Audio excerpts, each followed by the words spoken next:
हम भूले नहीं हैं, केदारी भूले नहीं हैं। जब हमारे लोगों के 80 साल से पुराने बने हुए हम लोगों के ठिकाने होते ढाबे, तो आप बोल रहे हैं साहब, हम लोगों की छानी से मक्कू बैंड पर हमारी छानियों को, हमारे 80 साल से काम करने वाले लोगों को बेदर्दी से, बेरहमी से तोड़ दिया गया। सर, हमारे लोग रोते रहे।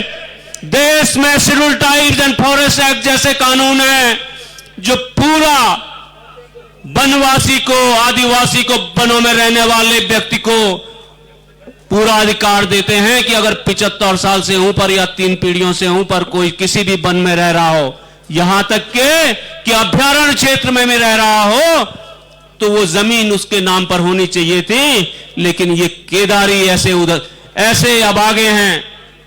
आदरणीय रावत जी, रिट होती है, उच्च न्यायालय नैनीताल में रिट आती है हल्द्वानी से नैनीताल के बीच में अतिक्रमण तोड़ने के लिए, और उजाड़े जाते हैं चोपता के लोग, केदारनाथ के लोग।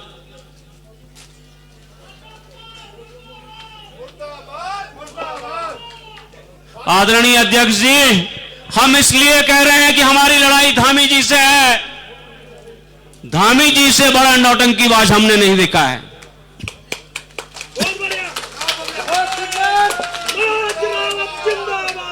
धामी जी से ज्यादा बड़ा बयान बदलू हमने नहीं देखा है। जो आदमी, हमारे बाबा की महिमा में कहा जाता है हिमालय तू केदार, हिमालय की पर्वत श्रृंखला में बर्फ के बीच में बसने वाले बाबा, जो न जाने कितने हजार सालों से वहां तपस्यारत हैं, ज्योतिर्लिंग के रूप में विराजमान हैं, उनको, केदार बाबा की शिला को दिल्ली तक ले जाने वाले धामी जी, तुम केदार की प्रतिष्ठा मलिन नहीं करोगे। कर सकते हो। इस दुनिया में कितने आए और कितने गए जिन्होंने भगवान केदारनाथ की महिमा के साथ, उनकी महत्ता के साथ छेड़ा खाने की कोशिश करी, वो तो चले गए, वो तो मिट गए।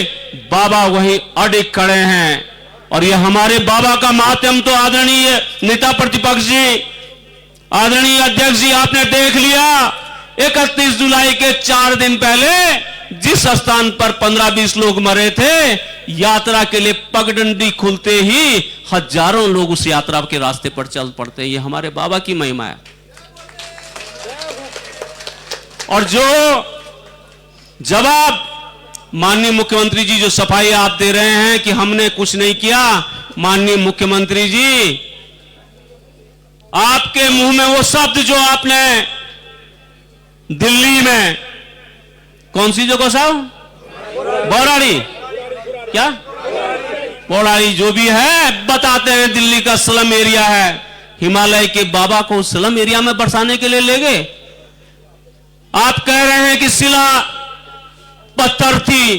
अरे शिला ही तो भगवान है, मानो तो भगवान नहीं तो पत्थर है। लेकिन आदरणीय धामी जी, ये याद रखना, ये केदार का पत्थर है, केदार और ढूंच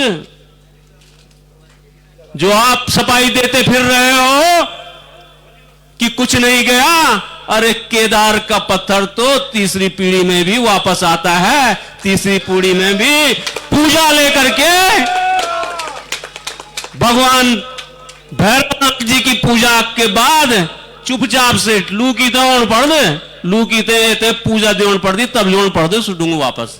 तो अन्ना तो केदारी तुम्हारे यात्रा, आदरणीय रावत साहब, यात्रा के पीछे प्रपंच ये था हमारे होटल स्टेशन के अगर कोई लोग आए हो। मैंने कहा क्या मांग है? बोला साहब किसी तरह से रजिस्ट्रेशन, होटल स्टेशन के अध्यक्ष हमारे डॉक्टर कैलाश पुष्पाण जी खड़े हैं यहां पर, आपकी एक ही मांग थी कि यात्रा रजिस्ट्रेशन बंद हो जाए। लेकिन यात्रा रजिस्ट्रेशन बंद क्यों करते? क्योंकि उसका ठेका गुजरात की एक चहेती कंपनी को दिया हुआ था। हर साल करोड़ों रुपया गुजरात की इस कंपनी को दिया जा रहा है और हमारे बेरोजगारों को भूखे मारा जा रहा है। तो आदरणीय अध्यक्ष जी, मैं आपको वादा करता हूं कि केदारनाथ के लोगों के हाथ पर निवाला गया था। यात्रा हम सबको पालती है, यात्रा केदारनाथ को ही नहीं पालती है। अगर हरिद्वार के लोग और दिल्ली के लोग यात्री उस मार्ग से आते हैं, भाई रमोला जी, जब यात्रा चलती है तो यात्रा केदारनाथ और बद्रीनाथ के लोगों को नहीं पालती है, यहां से लेकर के दिल्ली के लोगों को पालती है। एक हफ्ता हुआ था, सिर्फ एक हफ्ता हुआ था यात्रा चले हुए, जाने धामी सरकार के दिमाग में कौन सा फितूर आया, यात्रा का ऐसा इन्होंने गोलमाल किया कि अभी तक के भी यात्रा लाइन पर नहीं आई है। हमारा एक बच्चा, आप बहुत देख रहे होंगे, नारायण कोटी के एक बच्चे का सोशल मीडिया पे इंटरव्यू देख रहे होंगे। मैं उस बच्चे को कोविड काल से जानता हूं, जब वो बीएससी एग्रीकल्चर रुड़की से कर रहा था, उसको वहां से लाने का इंतजाम मैंने किया था। उस बच्चे ने बीएससी एग्रीकल्चर करने के बाद आप इससे मॉडल समझिए, सरकार का मॉडल, उसने 3 बार परीक्षाएं दी, तीनों बार परीक्षाएं निरस्त हो गई। जब उसने देखा कि परीक्षाएं निरस्त होकर के कुछ नहीं हो रहा है, तो उस बच्चे ने छोटा मोटा लोन लेकर के 2 कमरे बनाए। आज वो बच्चा सोशल मीडिया पे बता रहा है कि उसने जितना लगाया था उसके पास किस्त देने के लिए पैसा नहीं है।